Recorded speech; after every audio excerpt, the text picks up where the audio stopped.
I'm Dom Nicholls, and this is Ukraine the Latest. Today, as we pass 100 days since Ukraine unconditionally accepted the US peace proposal for a total ceasefire, we report how Russia continues to kill civilians across the country. We look at how much effort Russian officials are putting into telling the world sanctions are having no impact whatsoever on their economy, and we report on Finland's exit from the Ottawa Treaty. And later, we hear a number of voices from our recent trip to Odessa in southern Ukraine. Bravery takes you through the most unimaginable hardships to finally reward you with victory. Russia does not want peace. Erstens, wir verteidigen mit unserer Hilfe für die Ukraine auch unsere Freiheit und unsere europäischen Werte. If I'm president, I will have that war settled in one day, 24 hours. We are with you, not just today or tomorrow, but for 100 years. Nous ne pouvons pas, comme Européens, laisser gagner la Russie en Ukraine. Nobody is going to break us. We're strong. We're Ukrainians. It's Thursday, the 19th of June, 3 years and 116 days since the full-scale invasion began. I started with the latest military and political updates.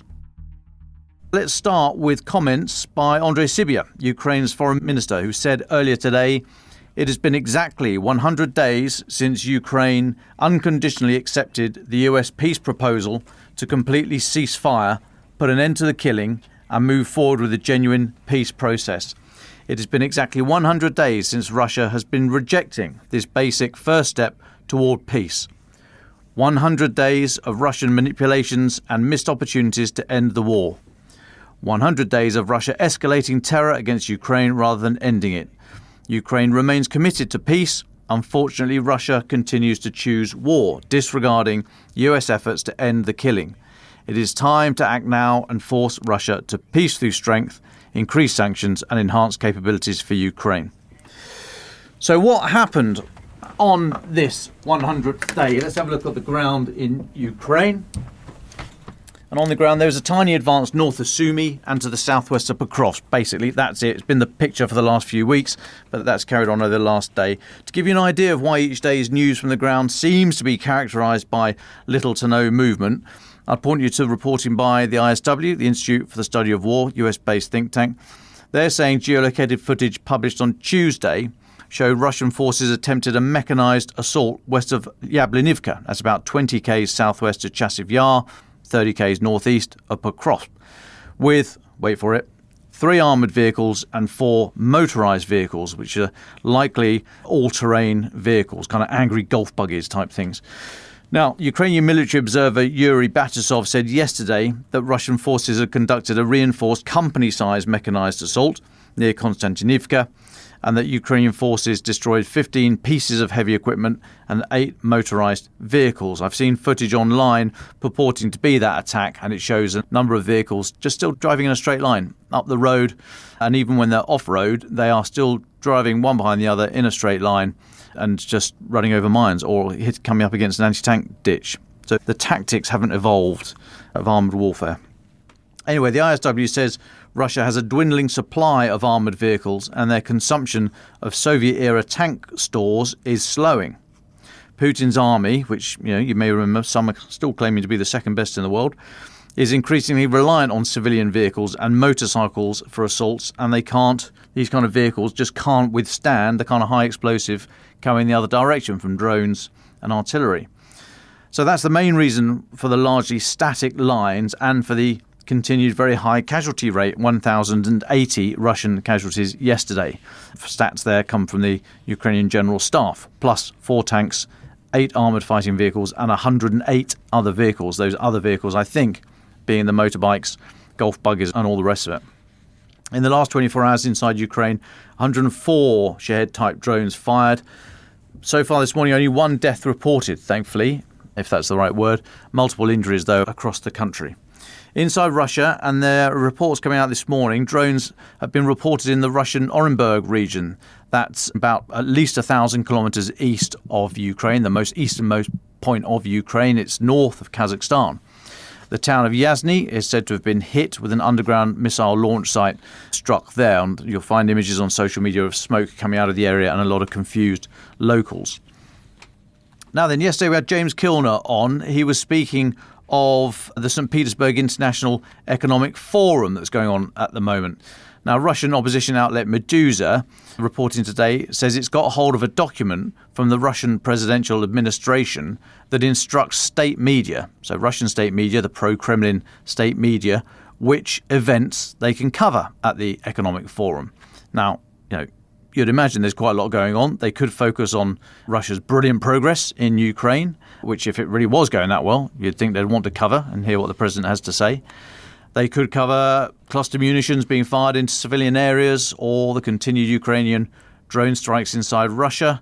Or you think they might want to zone in on the Israel-Iran thing and Trump's possible involvement. Instead, the events Russian media has reportedly been told to focus on include a flag-raising ceremony for fishing vessels, celebrations following the connection of a village and a factory, to be fair, in Tambov Oblast to the gas network, and the launch of a new civilian vehicle from a Russian car manufacturer, no doubt to feature soon in Ukraine. It is, daft comments aside, it is interesting to see how clunky some Russian state attempts to control information and the media are. However, there are many seemingly willing volunteers, I guess they're volunteers, outside the country also happy to act as mouthpieces to push the Kremlin narrative. Now, remember, Russia does disinformation and misinformation. They're two different things. Disinformation is just straight out and out lying, and we've seen enough of that. Misinformation, on the other hand, is about it's not about trying to get you to believe a certain thing. It's about trying to get you to doubt everything. So you end up confused, bored, disinterested, not sure you can believe anything, whether it comes from Russia, Ukraine, for me, anyone. So misinformation is just trying to get you to doubt everything. So, for example, what do I mean? So we reported yesterday how Kyiv Mayor Vitaly Klitschko showed fragments from cluster munitions that he said had been found in civilian areas of Kyiv following Monday night's attacks on the capital. Well, after our report yesterday and the podcast was published, I saw this offering, the following offering, in the comment section of our podcast on Spotify. There's this comment. It said, "It comes off as slightly disingenuous to focus on Russia's use of cluster munitions without the slightest acknowledgement that the United States has enabled Ukraine to use those same cluster munitions against Russia, albeit against military targets, earlier in the war. Which, by the way, I believe was/is justified. But do not frame this now as a misconduct on the part of Russia without reiterating the full context." I mean, WT the actual F. I was just amazed when I saw that. Okay, the full context with regard to cluster munitions, if I absolutely have to spell it out, full context with regard to cluster munitions is this: Russia is committing war crimes, Ukraine is not. I hope that's full enough for you, or is that just being disingenuous again? But you do get these comments out there, people either willingly doing it or just spouting this stuff and not knowing that it is going to be picked up by the Kremlin and pushed, as you see in the West. They're all complaining. Anyway, do go and have a look. These comments are out and about. Okay, anyway, enough ranting. Next one for me, Canada. Canada is splashing the cash in Ukraine's direction. They've committed 2 billion Canadian dollars, about 1.4 billion US dollars. That's going to be gifted for heavy metal military stuff like helicopters, drones, armoured vehicles and ammunition. And they've pledged a further 2.3 billion Canadian dollars, 1.6 billion US dollars-ish, is going to be lent to Kyiv for the reconstruction of infrastructure. Now, that loan comes from the G7 Extraordinary Revenue Acceleration Loans Mechanism. Bit clunky. It's going to be repaid using frozen profits from seized Russian assets. Now, in addition to that, Canada's Foreign Minister Anita Anand said on Tuesday that Canada is imposing sanctions against 77 Russian individuals, 39 entities and 201 vessels in Russia's shadow fleet, as well as sanctioning the trade of goods, including those related to chemical and biological weapons, dual-use industrial goods and technologies, alongside further sanctions on Russian coal metal exports. Now, still on sanctions, the European Union and Britain this week also announced additional sanctions against Russia's financial, military, industrial and energy sectors. This was met yesterday with two very interesting, passive-aggressive tweets from the Russian embassy here in London. They put out two tweets last night, an hour apart. The first one said, "Sanctions sporadically issued by London, featuring randomly chosen little-known names and companies, have become quite meaningless. The entire exercise reeks of inertia and lack of creativity. Contrary to claims of the British leadership, such measures will continue to have no effect on the Russian economy, let alone its political course." And then, as I say, just an hour later, to show that they weren't at all bothered by sanctions. No, absolutely not. Yummy. We love sanctions. Just an hour later, they posted another tweet saying, "We advise the British officials to finally heed the counsel of their transatlantic patrons and recognise the futility of persisting with ineffective and unlawful sanctions. They do not harm Russia, but rather the reputation and economic welfare of the United Kingdom itself." Right, so I think the sanctions are working then, fellas. Now then, still sticking with sanctions, although they're not harming Russia at all. But we're going to stick with sanctions for a moment. Politico are reporting today that the EU is looking to extract billions of extra euros from the frozen Russian assets by moving them into riskier investments, i.e. attracting a higher return.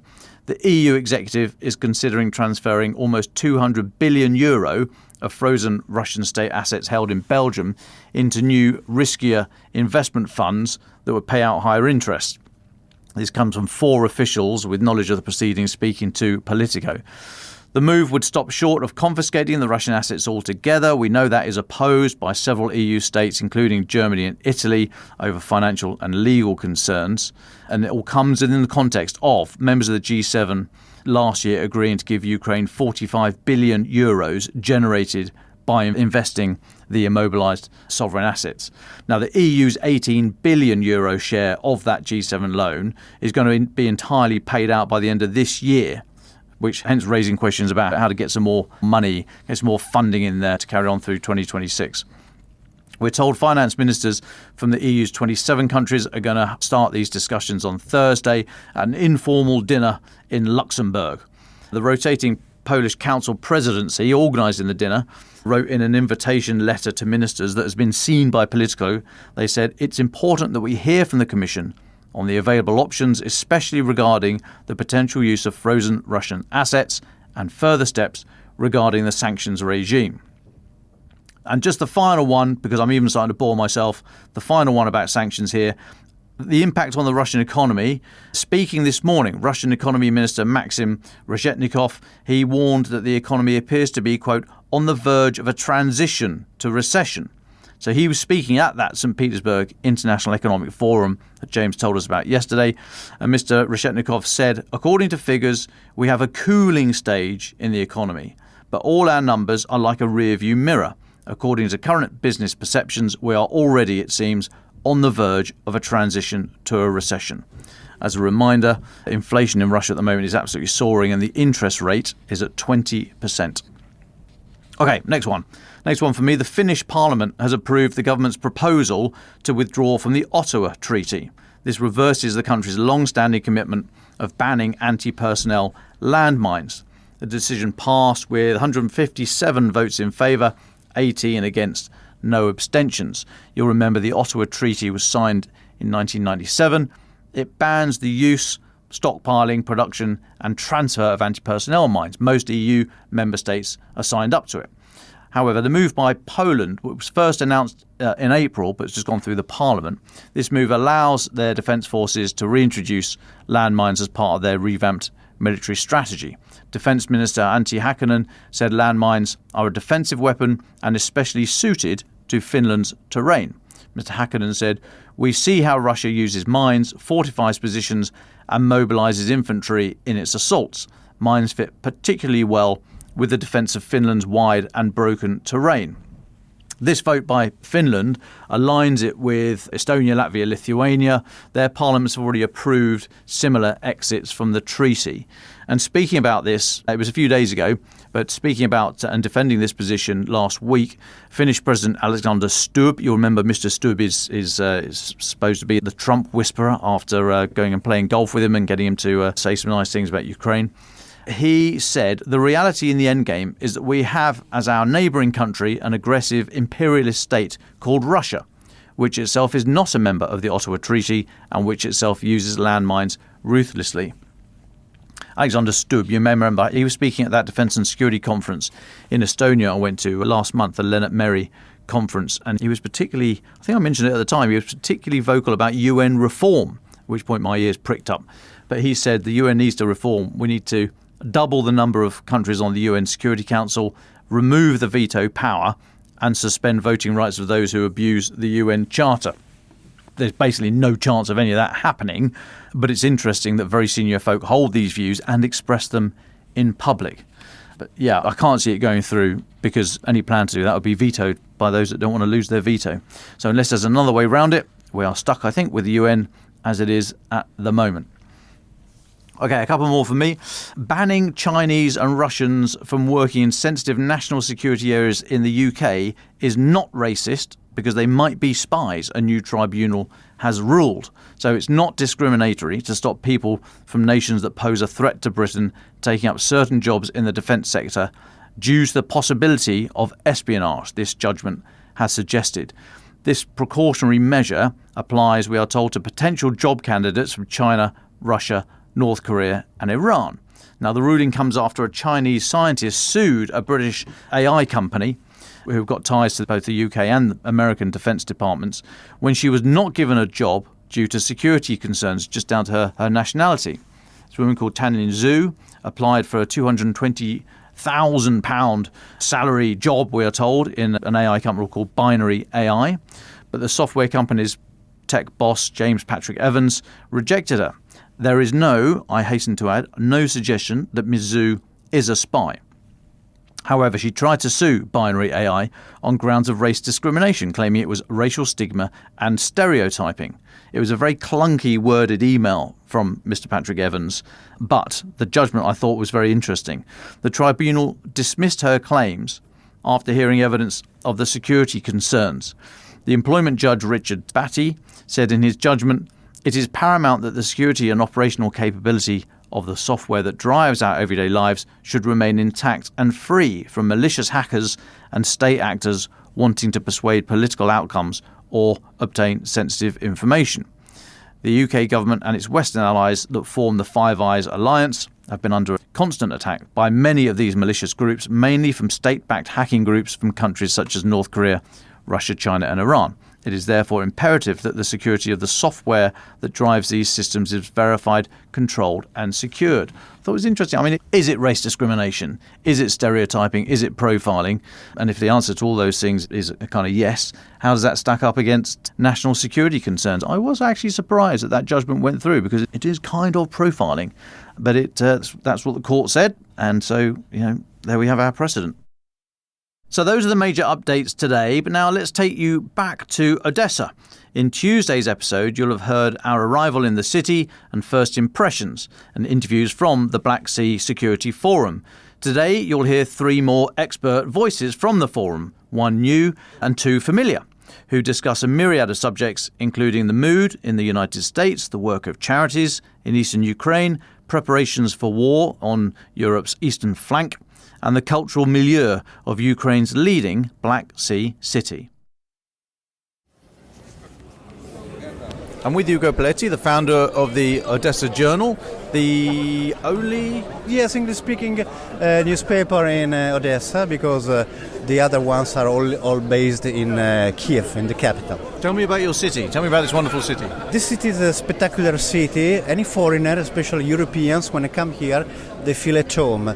Why? Because the city was founded by foreigners. When the Russian Empire, at the end of 18th century, decided, let's say, conquer these shores of the Black Sea, which were dominated by the Turks, then they decided to this very big infrastructural project to build a port, a big port, because these were waters that didn't ice during the winter.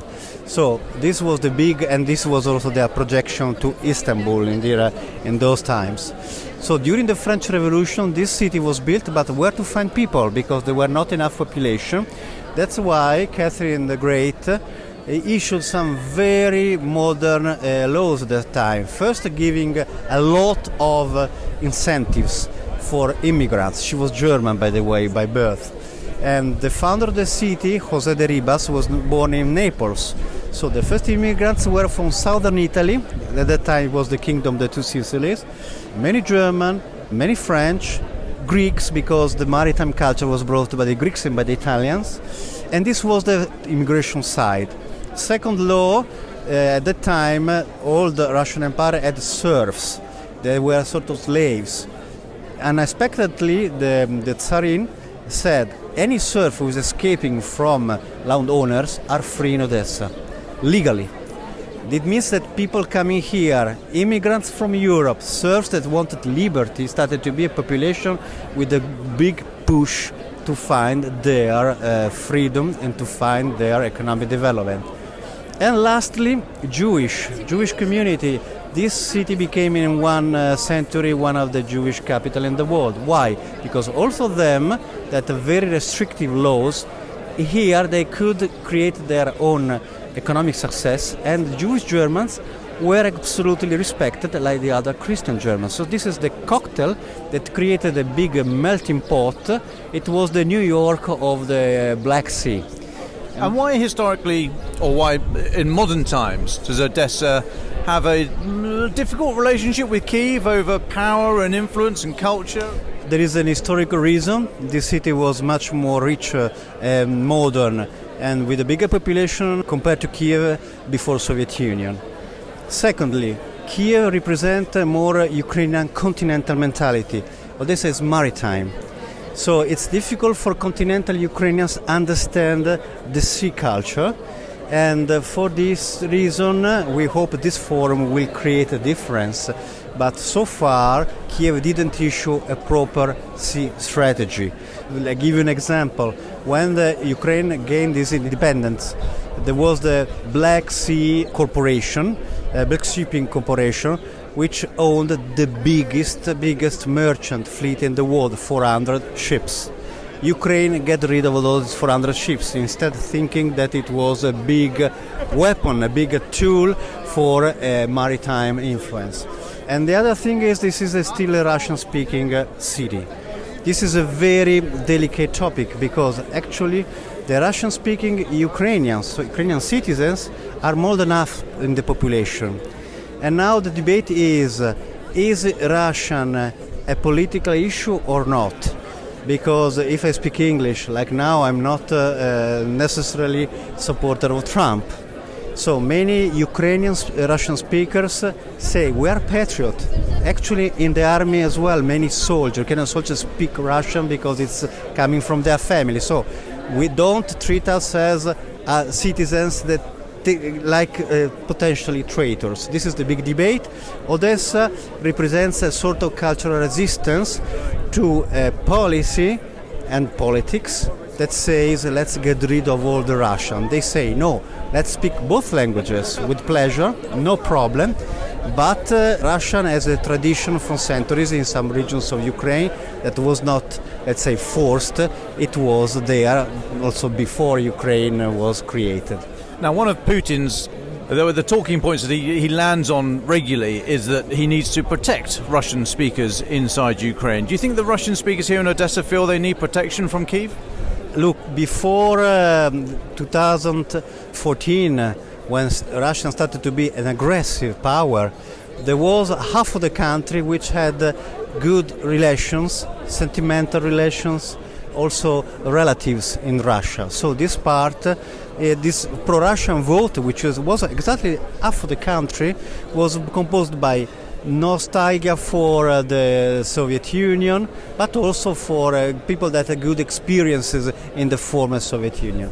Now the electoral support in last local election was 20%. So you understand that the majority already turned into pro-Ukrainian mindset. Also because they travel to Europe, they see that the model is more attractive, more interesting. So what Putin says is not true.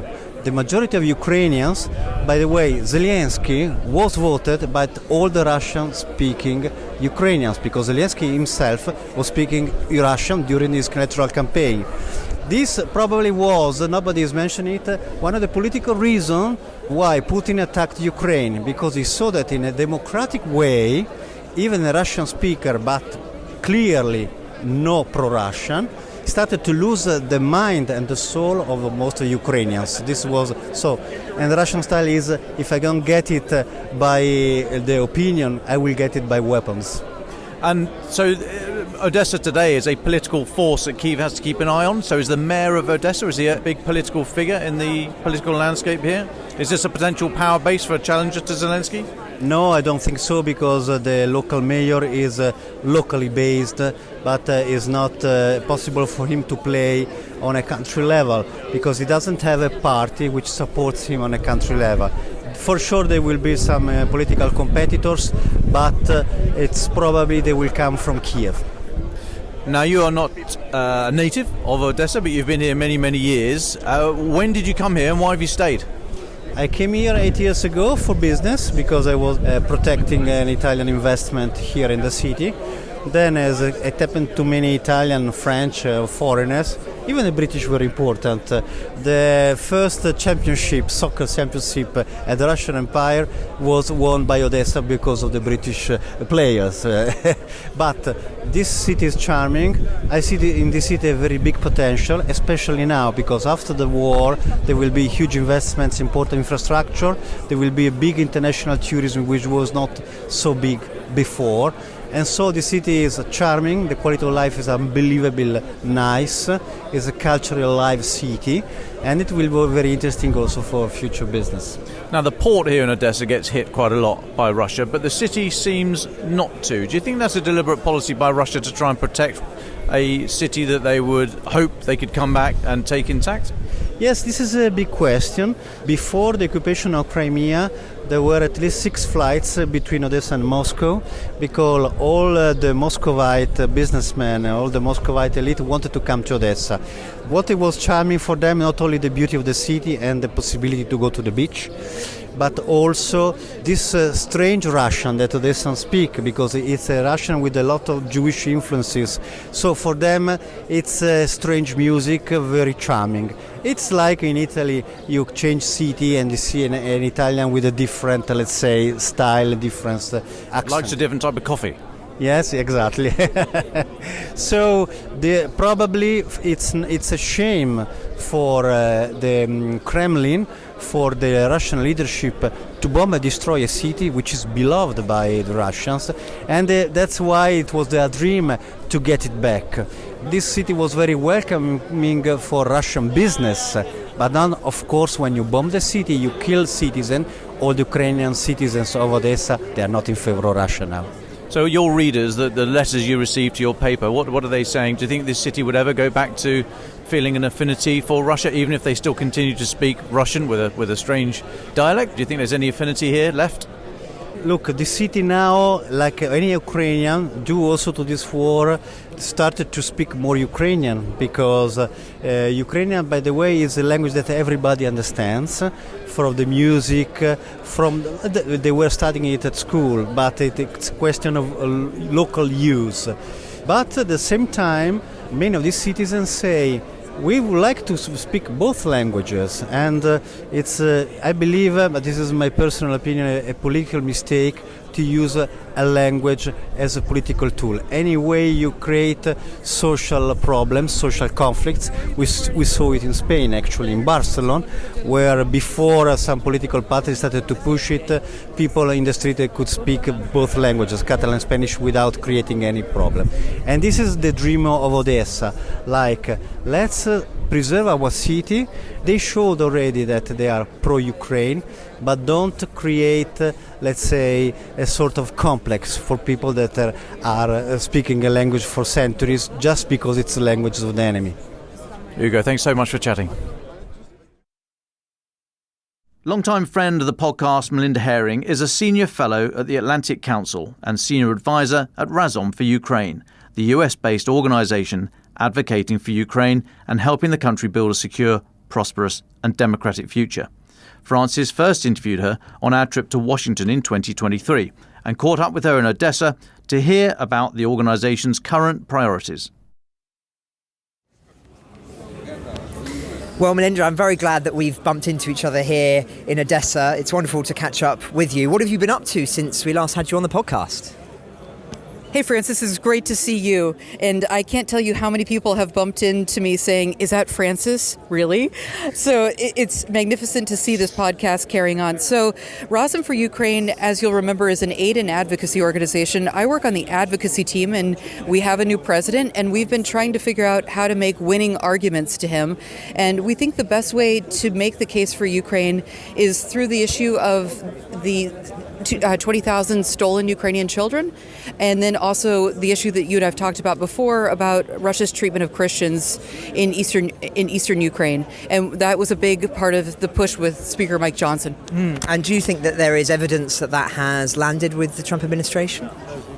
Absolutely. So Razom took out an ad in the New York Post magazine, and it's the one magazine that Donald Trump puts on the Resolute desk every day.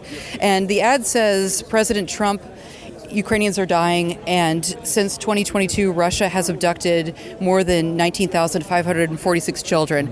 And we took a full-page ad out, and the next day he told Fox News that he had just learned about the issue. We also put an ad on Fox and Friends and geolocated it to Washington, D.C. and West Palm Beach. So he's aware of the issue. He told Zelensky he's going to do something about it, and we know that this is an issue that plays with his base. So once his base learns about the kidnapping of these children, 71% of Republicans want to aid Ukraine. Because when we speak to Americans, I think we get different perspectives. Some who think, there's no chance that Trump will do anything that really will have a major impact on the scope of the war in a positive direction from the Ukrainian perspective. And others are thinking that no, his patience can run out and will run out, and then something could change quite substantially. Which camp do you put yourself in, or is that not really a fair question? So I'd say it depends on the day. It does look like Trump's patience is running thin, but we don't know if he's actually going to follow through and put any sanctions into place. So I think, though, if the U.S. administration continues intelligence sharing and it doesn't cancel out the remaining Biden defense funds, that's a win, right? If the U.S. were to cut off intelligence sharing, that would be horrific. So I'm not counting on any additional money coming from Congress. The votes aren't there, and I'm not sure that Trump can be persuaded. But he can do things on the edges. Like he can commit.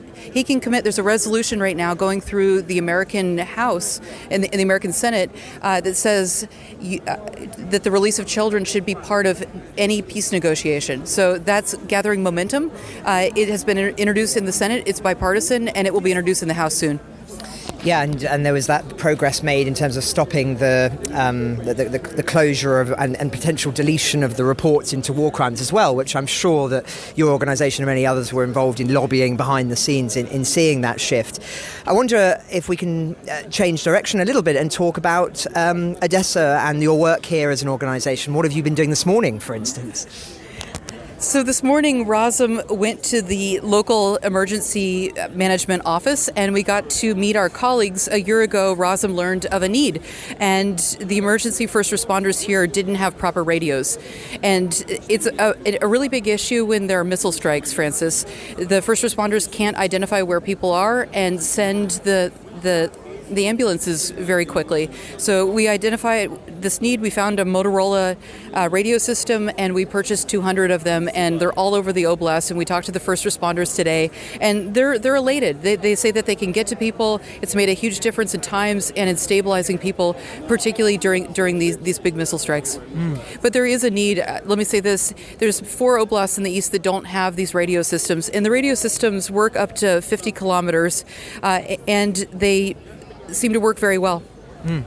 And you're, of course, spending a lot of time in country here in Ukraine. Are there any particularly memorable places that you've visited in the last few months or indeed over the past year?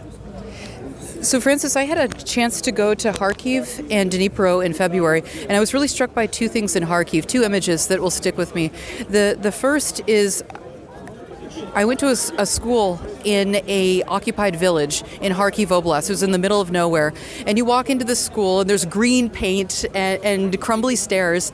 And the guests wanted me to see the school theater. And you walk into the school theater, and everywhere you can see there are textbooks from floor to ceiling. And the textbooks are in English and Ukrainian, I checked. And I said, what's the story here? And my host said that the Russians had come in and occupied this village, and they'd bundled up the textbooks and were preparing to burn them. And then the Ukrainians were able to liberate this village. And this is the image of what Russia wants to do to Ukraine. It's real. They don't want children to be able to learn. They don't want this country to be able to go on, to have a future. And the other piece that I'll remember from Kharkiv is I was in a taxi with a gentleman, and he said, everything changed recently. And I said, oh, what do you mean? And he said, President Biden's decision last year to allow Ukraine to use American-provided missiles to shoot into Russia proper was a game changer. We moved from the basement back to our apartments again. And Kharkiv, for a bit, has been pretty safe. And it just speaks to the fact that sometimes those decisions, which can be a sentence in a newspaper article, has real impacts for everyday life for ordinary people. One final question before I open the floor to you, as it were, in any of the subjects we've not talked about, and that is, what's the mood at the moment around organisations like yours with regard to funding? Of course, we've seen in the United States a lot of funding cut. I don't know exactly the revenue streams for you, but what's the general mood at the moment, both in that context, but also just in terms of this idea around war fatigue? Are you seeing a reduction from your perspective in interest and indeed in the financial sense? So, Francis, I can tell you that the Oval Office meeting that will live in infamy between Trump and Zelensky, was terrible. There's no nice way to say that, but it did have one positive impact. Americans and Brits and people of good character went to the internet, and they just started donating to Ukraine. So as a result of that Oval Office visit, I think it motivated people to realize just how fragile all of this assistance and support is, and that was in addition to these cuts from USAID. Rosin for Ukraine is lucky. We had only received one grant from USAID, and it was a long time ago. And we are very privileged to have the support of thousands of people across the country, a number of large foundations as well. And that support, I'm proud to say, is carrying on. And I think if you tell Americans, if you tell Brits, if you tell people who know Ukraine about the needs, people will respond. And I think that many people have said the same thing, that sometimes those moments can be what reboots people to say, wow, okay, this is, if not still happening, they're like, wow, this really speaks to the urgency of the issue. And of course that has ramifications politically as well. I think it's somewhat underappreciated that the tone in Germany prior to the incident in the Oval Office was nowhere near as strong as it became as a consequence of that. So if we're looking at the ramifications for the German election and what Germany have announced only this week, you could point to that incident. So maybe it wasn't a bad thing for the Ukrainian cause, but that would be one for historians, I think. Melinda, is there anything else that we've not talked about here that you would like to pass on to listeners around the world? So maybe one more story, Francis. I also went to Dnipro, and I hadn't been there in 17 years. Last time I was there was Dnepropetrovsk. It's now Dnipro. And it's a fabulous city that is so laid back. It's green, and Rosin for Ukraine supports the leading war trauma hospital there. And I wanted to go there and see our work, and we have a neuroscience. I'm sorry, you're going to have to cut this. Of course, that's fine. Thank you. We work with one of the leading neuroscience teams there, and they're removing shrapnel from people's brains. So I got to go and meet those doctors and shake their hands and ask them how they're holding up. And in a moment of candor, they'll say, this is really hard. And all the boys that are coming in that I'm working on are my son's age. And it's been, a long going. And for me, one moment I'll remember is I walked in to see the orthopedic doctors, and This is Mechnikov Hospital. It's the beginning of the journey of recovery for a lot of soldiers. And a lot of them end up at Superhumans out in Lviv, and we've talked about their wonderful work. So I wanted to go talk to the orthopedic doctors. They get no love because all they do is cut limbs off and then push people down the road to recovery.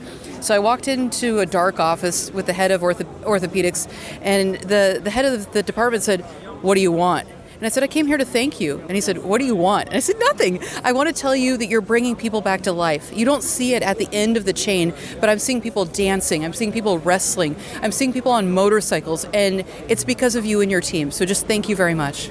And I think just on that point, I've seen several soldiers here today with prosthetic limbs, and it is quite extraordinary how much progress there's been in that realm as well over the course of this war, and it's something I think that we would like very much to do some deeper dives on whilst we're in Odessa. So stay tuned, everybody. But Melinda, thank you as ever, a pleasure, and it's been great liaising with you over these years, and thank you for continuing to listen to Ukraine the Latest. Every morning. Thank you, Francis. Thank you. Another long-time listener and friend of the podcast is Dalibor Rohac, a senior fellow at the American Enterprise Institute, among others, where he studies Central and Eastern European political and economic trends, the EU and the Eurozone, US-EU relations, and the post-communist transitions and backsliding of countries in the former Soviet bloc. Francis caught up with him to discuss the latest developments in those European countries geographically closer to Moscow and the mood in Washington. Well, Dalibor, a pleasure to bump into you here in Odessa and catch up as we were last night. What are your reflections at the present moment? You're, of course, particularly an expert on Europe's eastern flank, as it were, beyond Ukraine, so Czech Republic, Slovakia. Where are we with those countries at the moment, in your view? I mean, it's a fascinating question because clearly the accommodation that Trump is extending to Russia and the fact that he seems to be putting a lot of pressure on Ukraine, despite everything that the Russians have been up to recently, has created two kinds of reactions in Europe. One is one that really has led to the creation of the coalition of the willing and people stepping up, Germany increasing defense spending in an unprecedented way. But at the same time, in other places, it has also created a permission structure for people like Viktor Orban, like Robert Fico, to basically place all their bets on an eventual defeat of Ukraine and on an eventual normalization of their country's relationships with Russia. You think they've gone all in, as it were? I think Robert Fico has. So he was the only EU leader to attend the May 9 parade in Moscow.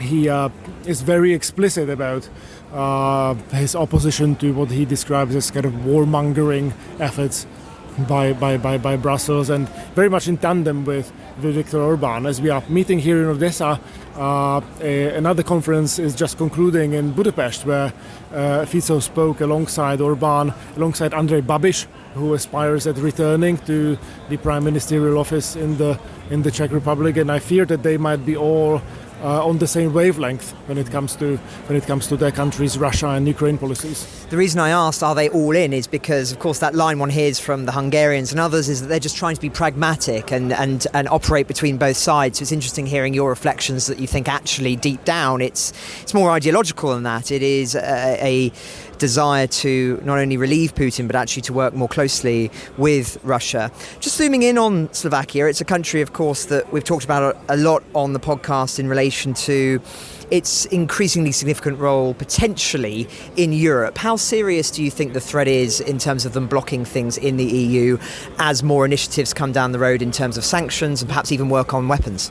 Well, it must be seen as serious enough for the German Chancellor to go out and basically say openly that there would be repercussions if countries such as Slovakia and Hungary try to block various EU initiatives on these strategic matters. It was a statement that he made at the end of May, and it provoked a flurry of reactions in Slovakia, including some very angry ones from the governing coalition. Some people suggested even potentially leaving the European Union over this issue if the EU were to sort of drag us into a war with Russia. I mean, that's the way it's being framed. So it is a serious problem, and you know, seen in the past that once you kind of start to ratchet up the rhetoric, it's sometimes difficult for the same leaders to de-escalate later on. So I do fear what sort of dynamics it places Slovakia on, and also what sort of ramifications it can have in other countries. I mean, the Czech Republic is being the most kind of important example. How far gone do you think Slovakia is? Because we have many listeners who write in from Slovakia and say, I'm outraged by what Robert Fico is doing, but how much of a minority opinion is that in your view? Slovakia is certainly split on this matter. It is a sad fact that you would probably find a plurality of Slovaks kind of cheering for Russia in this war, or blaming the West and or Ukraine for the conflict. That to me is not so much a sort of organic fact of Slovak public life, but really a result of years of really irresponsible rhetoric coming from the top, including from Robert Fico and his coalition partners.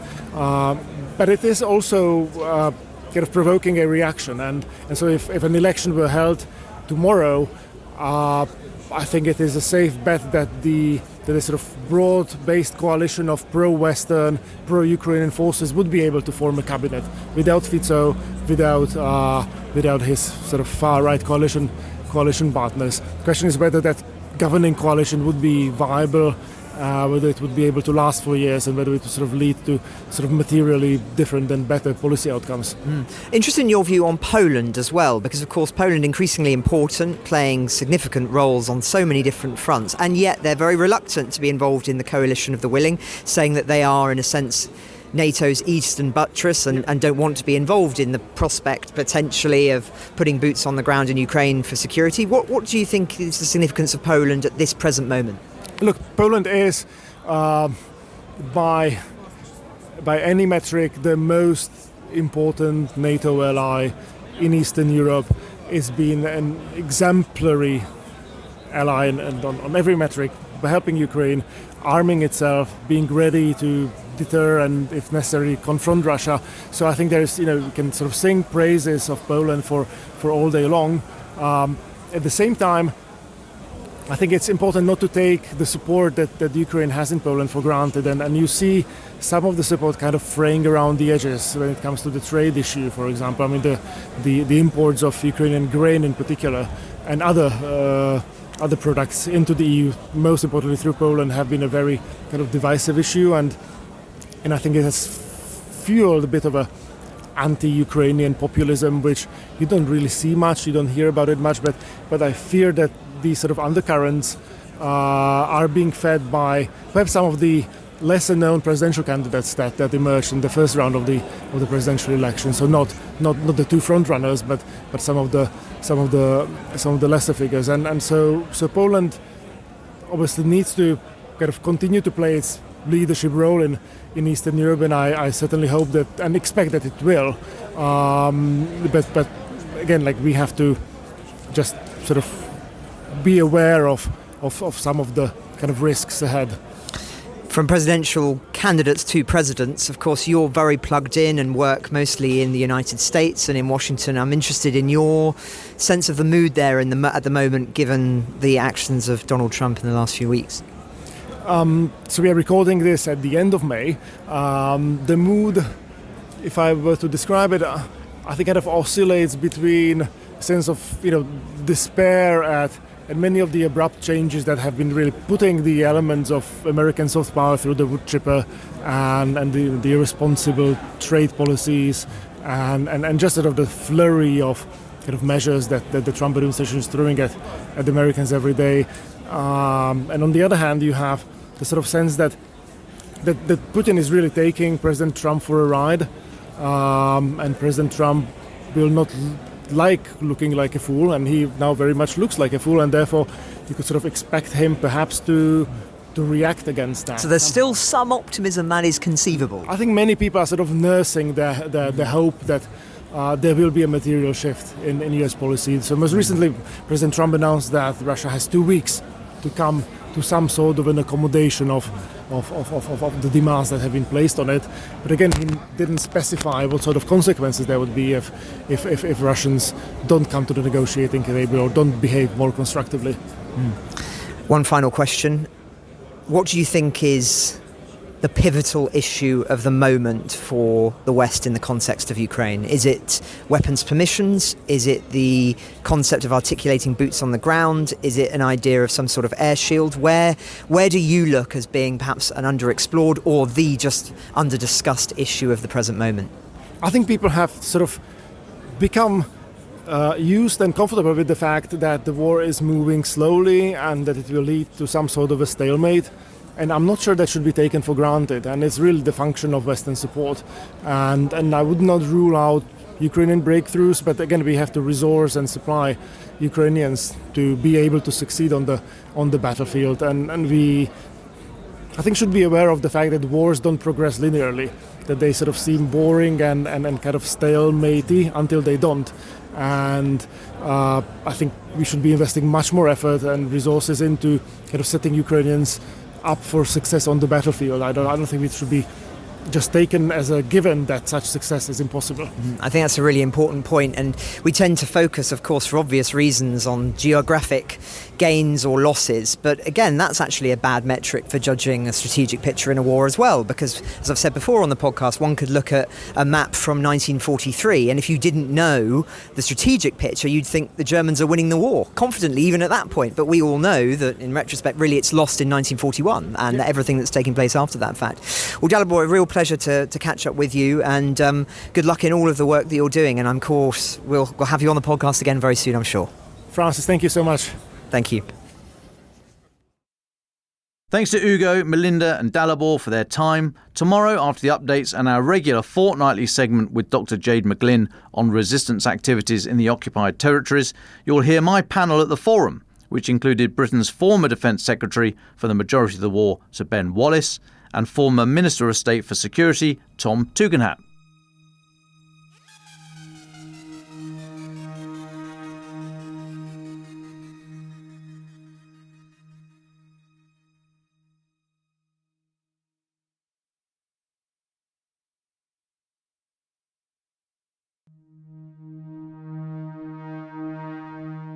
Now, just coming to the end, but I do want to, I suppose, this comes under final thoughts, I guess.